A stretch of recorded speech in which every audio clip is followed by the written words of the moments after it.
Assalamualaikum warahmatullahi wabarakatuh. Halo anak-anak semua. Hari ini kita akan belajar tema 1, subtema 3, pembelajaran ketiga. Bagaimana? Sudah siap ya untuk belajar hari ini? Kalau sudah siap, mari kita mulai belajarnya. Perhatikan gambar yang ada di hadapan kalian.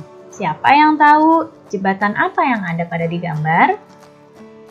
Benar, ini adalah jembatan Suramadu.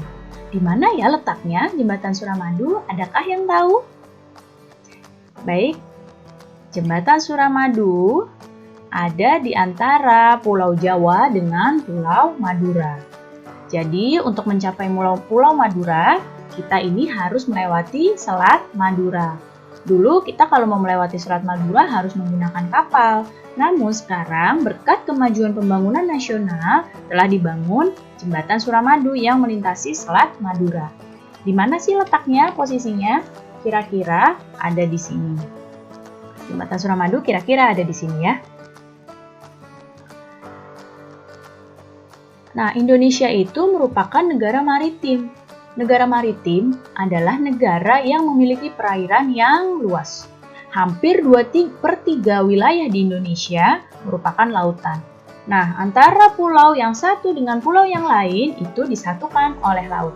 Jadi, Indonesia ini adalah negara maritim, yaitu negara yang memiliki perairan yang luas. Perhatikan gambar berikut ini.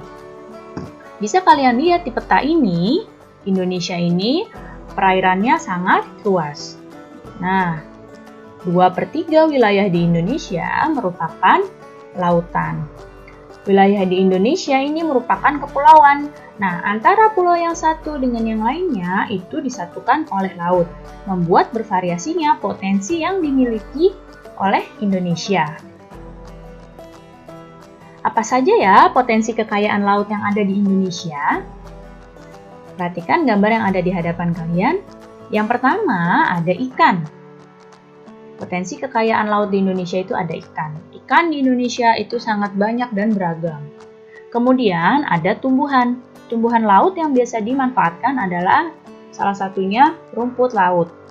Kemudian ada mutiara, ada terumbu karang, ada garam, dan minyak bumi. Jadi, ini adalah potensi kekayaan laut Indonesia.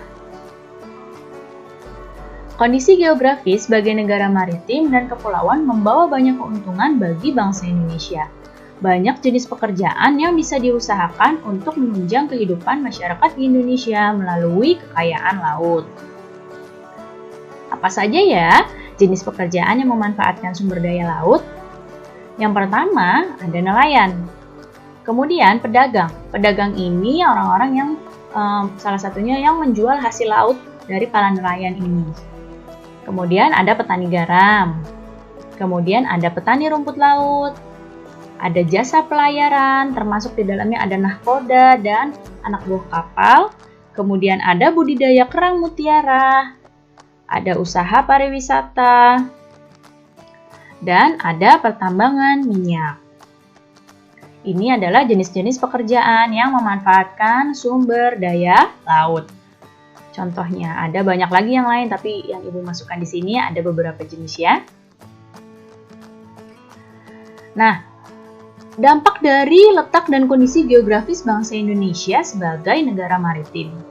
Yang pertama, komunikasi dan interaksi antar penduduk menjadi lebih mudah, baik antar warga Indonesia maupun orang Indonesia dengan warga asing. Kemudian, yang kedua, terjadinya pembauran pencampuran atau peleburan nilai-nilai antar pulau dan antar negara.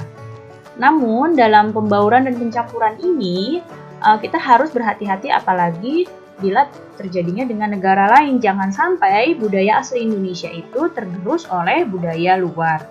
Dan malah muncul budaya-budaya baru yang belum tentu sesuai dengan budaya kita. Ini harus berhati-hati. Kemudian yang ketiga, terjadinya perubahan perilaku masyarakat karena pengaruh pola masuknya nilai dan perilaku, baik dari pulau, daerah lain, atau negara lain. Pasti terjadi beberapa perubahan perilaku masyarakat. Kemudian, Yang keempat, terjadinya perpindahan ilmu, pengetahuan, dan teknologi. Nah, kalau kita bisa menyerap ilmu pengetahuan dan teknologi ini dengan baik, maka akan berdampak baik pula bagi Indonesia. Nah, keberagaman yang disebabkan dengan adanya perbedaan antara satu pulau dengan pulau yang lain itu tidak menjadi pemecah atau perenggang, namun justru menjadi pemersatu, karena antara yang satu dengan yang lain itu di Indonesia bisa saling melengkapi. Hal ini sesuai dengan semangat persatuan dan kesatuan seperti pencerminan nilai-nilai Pancasila, khususnya Sila Persatuan Indonesia. Selain itu juga mencerminkan nilai-nilai yang terkandung dalam sila keadilan sosial bagi seluruh rakyat Indonesia. Nah, tahukah kamu, meskipun terdiri atas 5 sila, namun Pancasila itu sebenarnya merupakan satu kesatuan yang utuh? Perhatikan contoh berikut ini. Di gambar ada seseorang yang memberikan bantuan kepada warga yang terkena bencana alam. Dalam membantu korban bencana alam ini termasuk pengamalan dari nilai-nilai sila kedua. Nah, namun selain pengamalan sila kedua, perilaku ini juga pengamalan sila ketiga, yaitu Persatuan Indonesia, karena dengan membantu korban bencana, selain mengamalkan kemanusiaan, juga menjaga persatuan yang ada di Indonesia. Jadi, membantu korban bencana alam bukan hanya termasuk sila kedua, tapi juga termasuk pengamalan sila ketiga. Jadi, meskipun nilai-nilai luhur yang berbeda-beda, sila-sila dalam Pancasila merupakan suatu kesatuan yang tidak dapat dipisahkan. Baik, cukup sekian ya penjelasan Ibu kali ini. Mudah-mudahan kalian dapat paham dan mengerti. Sampai bertemu lagi anak-anak semua. Terima kasih. Wassalamualaikum warahmatullahi wabarakatuh.